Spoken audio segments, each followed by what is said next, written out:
ya, Pak Suryo dengan Pak Setiawan. Satu di bidang ekonomi, satu bidang hukum. Iya, kita lihat memang idolanya anak muda gitu kan.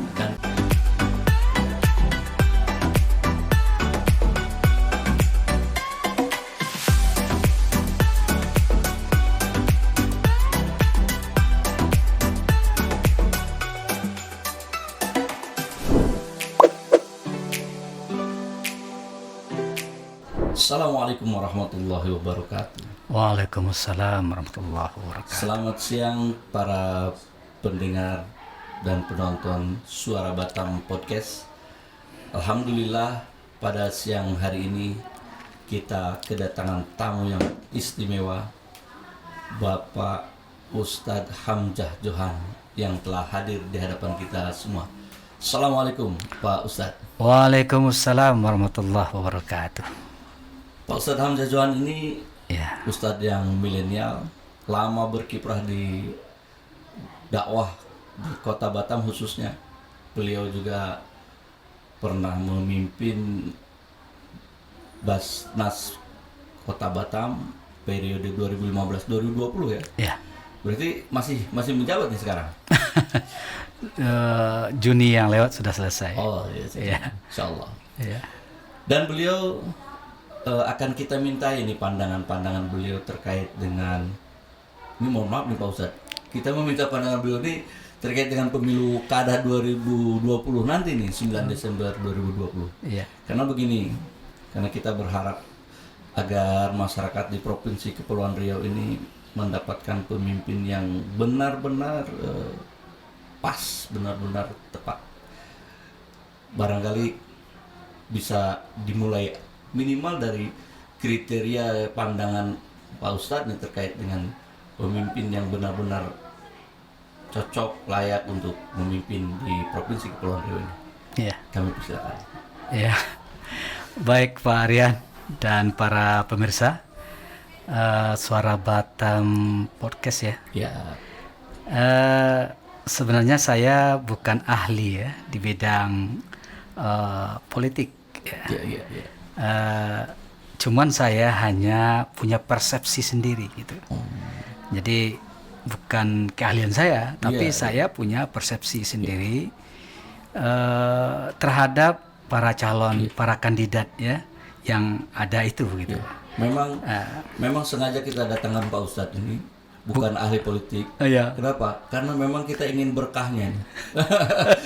Bahwa terlalu banyak ahli-ahli politik, terlalu banyak para ahli yang lain, tapi ternyata tidak bisa membawa masyarakat kepada jalan yang baik. Nah, tapi kalau dengan pendapat para ulama barangkali bisa lebih pas lah gitu. Iya. Silakan lanjutan. Baik. Jadi kalau saya melihat persoalan kompetisi kepemimpinan daerah ini kan ada tiga nih ya. Ada tiga calon itu, termasuk salah satunya adalah Bapak Suryo Respetiono yang berpasangan dengan Pak Iman Setiawan gitu, yang disebut dengan sinergi ya gitu ya. Ya, sinergi. Ya. Saya tidak bisa banyak komentar dalam masalah-masalah ini terhadap ketiga kandidat ini gitu. Ya. Tiga kompetitor ini. Saya hanya tahu dengan keadaan Pak Suryo ya, Pak Suryo dengan Pak Setiawan gitu. Iman Setiawan. Iya. Oh, jadi Bapak tidak ingin mengomentari semua? Tidak semuanya. Hanya pasangan sinergi saja? Pasangan sinergi yang karena kebetulan saya ada tahu gitu. Oh, oke. Setahu saya gitu. Ya.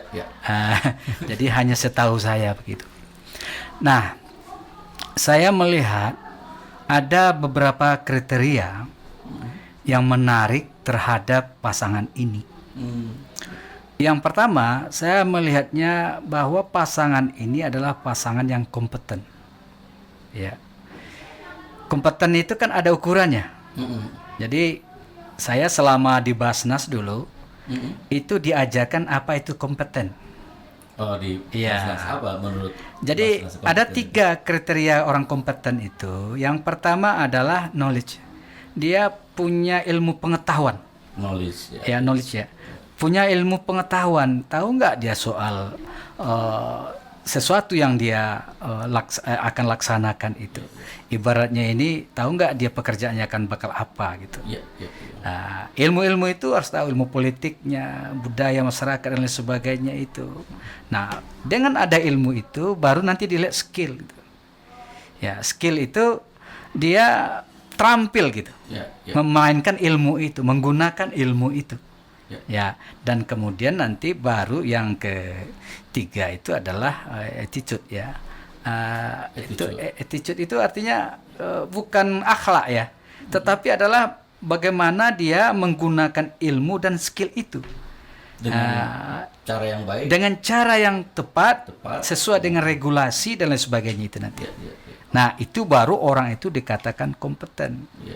Nah, ada pengalaman. Ya, ada pengalaman di dalam mengelola sesuatu gitu. Jadi Pak Suryo dengan Pak Iman Setiawan ini dia punya pengalaman gitu.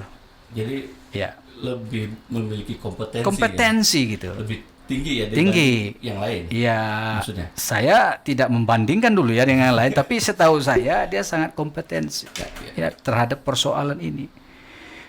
Apalagi kalau Pak Suryo kan dia seorang dokter gitu.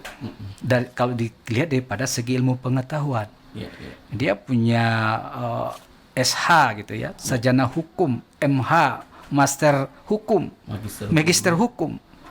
Nah, ini sesuatu yang menarik ilmu ini. Ketika dengan Pak Setiawan, Iman Setiawan, beliau itu SEMM, sarjananya gitu kan. Jadi satu di bidang ekonomi, satu bidang hukum. Ini sangat klop, sangat cocok sekali, harmonis sekali. Di bidang ekonomi nanti akan ada pemahaman dari Pak Iman Setiawan. Penguatan. Secara teori-teori hukum itu ada di Pak Suryo sendiri. Gitu. Jadi ini sesuatu yang sangat sinergi. Jadi cocok kalau dia sinergi itu cocok. Tapi kalau sejenis hukum aja keduanya ya kurang sinergi lah gitu kan. Ini sinergi kemudian kompeten. Jadi memenuhi kompetensi yang ada gitu. Dia kompeten. Selain kompetensi. Nah, kemudian yang berikutnya itu konsistensi. Ini ada di diri Pak Suryo. Saya lihat. Konsistensi. Konsistensi kan ini adalah terkait dengan masalah kepemimpinan kan. Dia terlihat dari segi kepartaian. Beliau konsisten. Mulai dari awal terus tidak ada berhenti-berhentinya. Tidak loncat-loncat ke partai yang lain gitu kan. Jadi itu orang akan menilai kan generasi milenial itu kan sekarang kan yang banyak memilih kan generasi milenial. Orang akan lihat itu, adik-adik itu akan melihat itu. Ya, mereka lihat apa konsistensi orang ini seperti apa. Diukur dia menggunakan ada di suatu partai. Nah, kemudian dia konsisten di dalam partai itu sendiri tanpa loncat-loncat ke sana kemari gitu. Ya. Ini satu gambaran kriterianya. Kompetensi, konsistensi. Kemudian kriteria. Nah, kemudian ada lagi namanya kalau dilihat dari segi link lah ya. Hubungan dia dengan pusat itu pasti kuat. Itu yang saya perhatikan. Itu secara nasional dah kita tahu lah itu ya. Kemana relasi beliau lah ya? Relasinya lebih kuat gitu. Dan kalau relasi itu digunakan untuk provinsi Kepri maka itu sangat potensi di dalam nanti meraup APBN meningkatkan pembangunan gitu ya. Ya, jadi ya selama dia jadi wakil dulu dia sudah menghasilkan pembangunan kok. Ya itu. Nah, saya tertarik tadi itu makanya konsistensi beliau terkait dengan kompetensi tadi, etika beliau. Ya, ketika dia sebagai wakil, Pak Rian kan tahu, waktu dia wakil, apa yang tidak baik sama almarhum Pak Sani dulu. Dia tidak mengganggu, dia support terus. Dia support terus gitu. Dia tidak pernah mengganggu gubernur ya. Iya, tidak ada. Bahkan support terus dia. Selama masih dia sebagai wakil, dia tahu persis dia dengan kedudukan itu dan punya etika gitu. Iya. Tidak mau menjatuhkan, tidak ada. Tidak ada Dia istilah tipikal dia menjatuhkan, tidak ada. Iya, iya. Itu tipikal dia tenang dalam hal persoalan itu, tahu dia gitu. Ya. Nah kemudian Pak Suryo ini tepat janji kalau dia berdua berjanji itu. Wah, ini.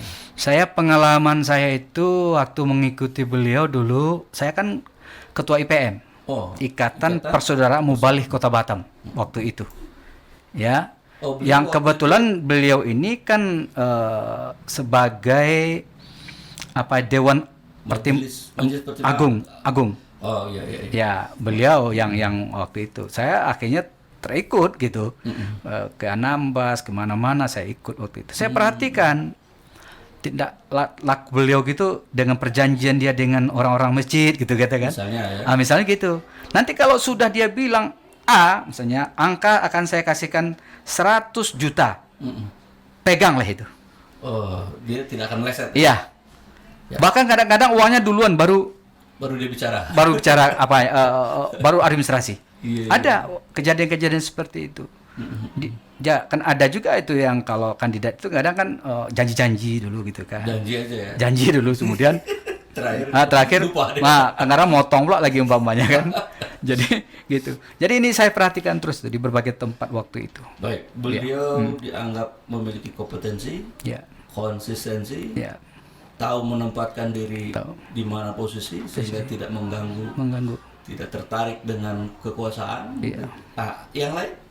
Saya melihat ada di sini heterogenitas. Ya, intinya sinergi tadi. Sinergi, pluralisme dijaga. Dijaga. Jadi satu sisi di mana Pak Suryo ini adalah orang Jawa, kemudian di sini ada orang Melayu. Wakilnya, ya Pak Iman Setiawan. Jadi ini pasangan yang betul-betul kokoh sekali saya lihat itu. Dan itu sangat diharapkan oleh masyarakat gitu. Saya kira memang ini konsistensi itu betul-betul dipegang oleh beliau ya. Oh iya. Dulu beliau pasangan Niat Kadir Suryo. Ya. Pak Sani. Ya, Pak Sani Suryo. Dan baru sekarang Suryo Iman Setiawan. Berarti memang konsisten. Konsisten dia. Betul. Konsisten. Betul. Konsisten politik, konsisten dalam menjaga kesetiaan, menjaga pluralismenya. Iya, konsisten dia gitu. Ya. Nah, kemudian saya perhatikan ini ada stronging ya. Stronging itu artinya fisik yang kuat gitu ya. Jadi kalau di kepemimpinan itu mesti ada itu fisik sangat menentukan juga. Kalau loyo dia kan nggak kuat bagaimana? Apalagi ini kan daerah-daerah kepulauan yang banyak gelombangnya. Ini adalah fisik-fisik yang kuat. Betul. Jadi kalau kita perhatikan kedua orang ini fisiknya kuat. Pak Suryo sama Pak Suryo kuat. Lihatlah bodinya, fisiknya bagus sekali. Pak Setiawan juga gitu. Ya. Mudah-mudahan selanjutnya terus sehat. Ya. Nah, kemudian lagi saya perhatikan itu adalah Pak Suryo ini orangnya pemaaf gitu saya lihat. Dia gaya preman, tapi pemaaf. Iya. Kalau begitu bukan preman lah. Iya, orang menganggap dia preman. Itu kan lagu lama. Sewaktu dia jadi preman, tapi masih terbawa gitu kan. Asumsi orang gitu. Dan itu selalu digembos, dibesar-besarkan. Oleh lawan. Sebelum dia naik haji sih ya dia preman. Tetapi dia setelah naik haji dia nggak lagi. Iya. Kapan tuh beliau berhaji itu? Saya lupa. Tapi foto-fotonya saya lihat itu dia kayak Rambo itu waktu itu. Wajahnya pakai jambangan gitu. Sering pakai jambangan. Sekitar 2004 ya 2000. Sekitar itulah. 2002. Ya masih ingat saya itu dia dengan Pak Didi Suryadi gitu kan. Pak Ustadz, itu kriteria-kriteria itu sudah sudah Pak Ustadz kemukakan. Dan apa kira-kira pesan Pak Ustadz untuk masyarakat di Provinsi Kepulauan Riau terkait pemilu kada ini? Ya, mungkin saya sedikit dulu. Kalau ada berapa kriteria lagi itu yang bisa masih boleh? Masih boleh. Boleh. Masih banyak ini orang lagi mau cerita ini kan. Siapa? Jadi ada dia demokratis dia ya. Oh, demokrat. Demokratis. Di mana letak demokratisnya itu? Ketika dia dengan bawahannya, dia tidak memaksa gitu. Kepada bawahan? Iya, misalnya kepada ASN di bawahan dia waktu dulu gitu kan, waktu dia tidak menekan-nekan ya. enggak nekan-nekan dia gitu. Nggak ada memaksa-maksa. Itu kan zalim itu. Ya. Orang jadi ketakutan gitu kan. Dia orang memilih karena ketakutan. Kalau Pak Surya enggak, orang memilih karena ya kesadaran saja. Kesadaran. Enggak ada apa gitu. Itu yang kita harapkan seperti itu maunya. Demokrasi itu adalah menjaga kesadaran masyarakat itu puas. Walaupun dia kalah tapi puas. Ya. Tapi kalau ditekan ya itu bukan demokrasi namanya kan. Ya. Nah, ini ada. Ini pemaksaan kehendak karena itu menunjukkan haus kekuasaan gitu. Dan ya. Beliau tidak dia hanya melibatkan diri sejauh mana dia bermanfaat gitu. Sejauh mana dia terlibat dalam politik dan dia bermanfaat untuk negara. Dia bermanfaat untuk daerah. Bukan untuk pribadinya apa. Saya perhatikan seperti itu. Sehingga ketika dia kalah nggak stres betul kok dia. Yeah. Saya lihat itu. Karena dia mindsetnya sudah jelas. Bukan kekuasaan. Mindsetnya Pak Suryo saya perhatikan itu adalah keterlibatan dia menjadi orang bermanfaat untuk negara dan daerah gitu. Yeah. Sejauh apa bisa? Makanya dia tidak mau terlalu saya perhatikan gitu ya. Ini persepsi saya ya. Yeah, tidak jor-joran ya. Ya, tidak. Orang nyantai slow aja gitu. Baik. Ya. Nah, yang lain ada lagi bahwa kalau saya perhatikan Pak Iman Setiawan ini idolanya milenial ini. Oh, Pak Iman ini ya? Iya. Karena masih muda. Fresh ya. Fresh. Orangnya memang kita lihat memang idolanya anak muda gitu kan. Ganteng ya. Ganteng lagi. Itu penting juga. Face itu kan apa itu? Performance seseorang itu kan penting dalam seorang jadi pemimpin itu. Nah, seperti itu pandangan saya terhadap apa yang saya tahu ya terhadap Pak Suryo dan apa yang saya tahu terhadap Pak Iman Setiawan gitu. Baik. Jadi setelah itu apa kira-kira pesan Pak Ustadz? Tapi sebelum itu gini Pak Ustadz, saya dengar juga Pak Ustadz ini pandai bernyanyi nih. Kalau ceramah-ceramah itu sering mengisi dengan lagu-lagu yang khasnya Rhoma Irama. Oh iya. Untuk kita dengarkan barangkali bisa begitu ya. dikeluarkan bakatnya itu. Iya, di dalam perjuangan itu kan harus ada doa. Jadi kalau gitu Rhoma ada lagunya itu? Ada itu lagi. Coba. Berjuang sekuat tenaga. Tetapi jangan lupa perjuangan harus pula disertai doa. Masya Allah. Ini saya langsung spontan langsung tangan. Tak ada ampaunya, tak ada ya. Saweran.